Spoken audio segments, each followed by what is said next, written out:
Stoicism, a venerable philosophical tradition that traces its roots to ancient Greece, enjoyed its zenith during the heyday of ancient Rome, and to this day imparts invaluable wisdom for maintaining serenity, cultivating resilience, and achieving emotional equilibrium in our fast-paced, unpredictable, and often unkind world.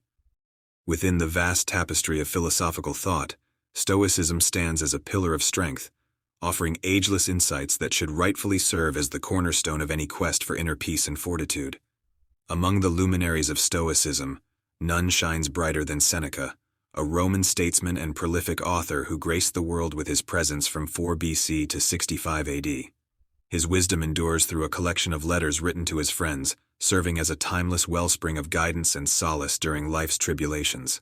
One of Seneca's cherished friends was Lucilius, a civil servant stationed in Sicily, who found himself ensnared in a legal imbroglio that threatened to unravel his career and tarnish his reputation. In a state of fevered apprehension, Lucilius sought out Seneca for counsel. Seneca's response, as is often the case with Stoic philosophy, offered a departure from the conventional. He wrote, "You may expect that I'm going to advise you to envision a favorable outcome and seek refuge in the embrace of hope. However, I'm inclined to guide you on an alternative path. Assume that the very thing you dread may come to pass." This Stoic doctrine underscores the significance of confronting worst-case scenarios head-on and acknowledging that even the most dire outcomes are survivable. It is not about denying the possibility of adversity, but recognizing one's capacity to endure it. Seneca encouraged Lucilius to become intimately acquainted with the notions of humiliation, poverty, and protracted joblessness, urging him to view these potential hardships from the vantage point of Stoic perspective, not as the terminus of existence, but as challenges to be met and mastered. He pointedly remarked, "If you lose this case, can anything more severe happen to you than being consigned to exile or imprisoned?"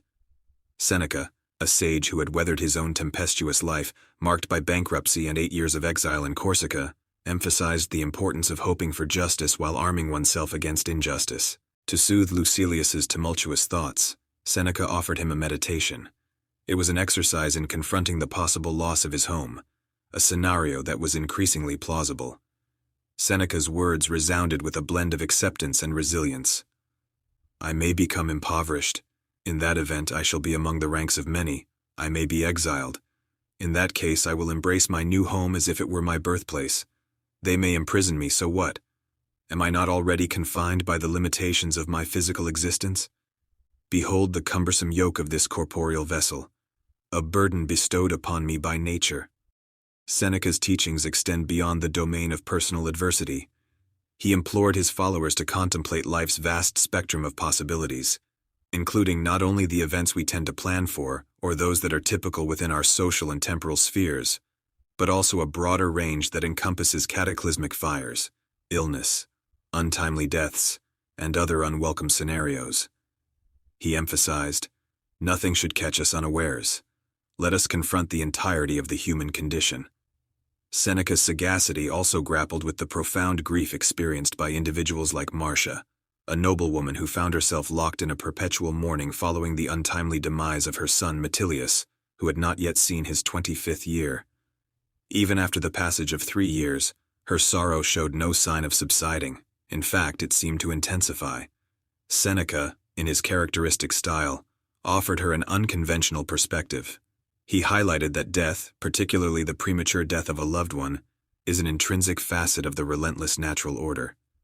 He challenged the innate human tendency to avoid contemplating misfortunes before they materialize, reminding Marcia that death, even in its most untimely manifestation, is always a possibility.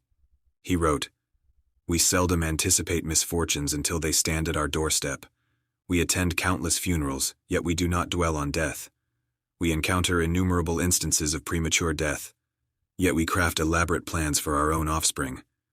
We envision them donning the toga, serving in the military, and inheriting our wealth.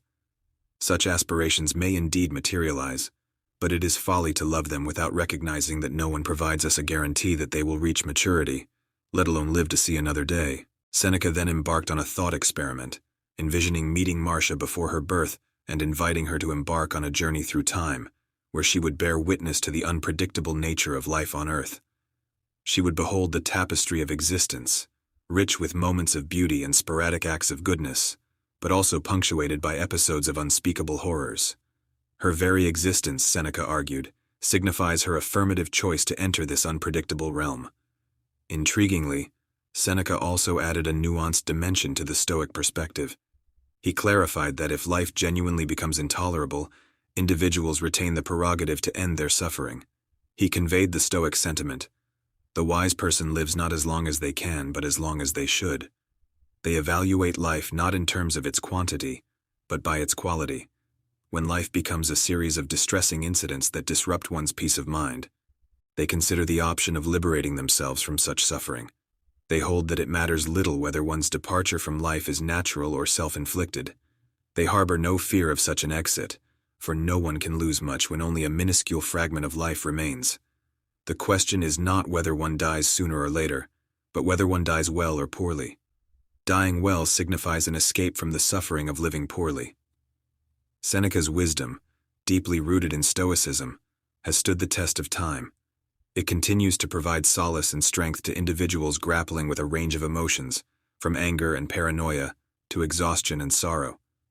For over 2 millennia, Stoicism, through the profound and unconventional insights of philosophers like Seneca, has been a trusted companion in the human journey, offering fortifying wisdom and a comforting hand to those who seek it. If you want to know more about Stoicism, don't forget to subscribe and like.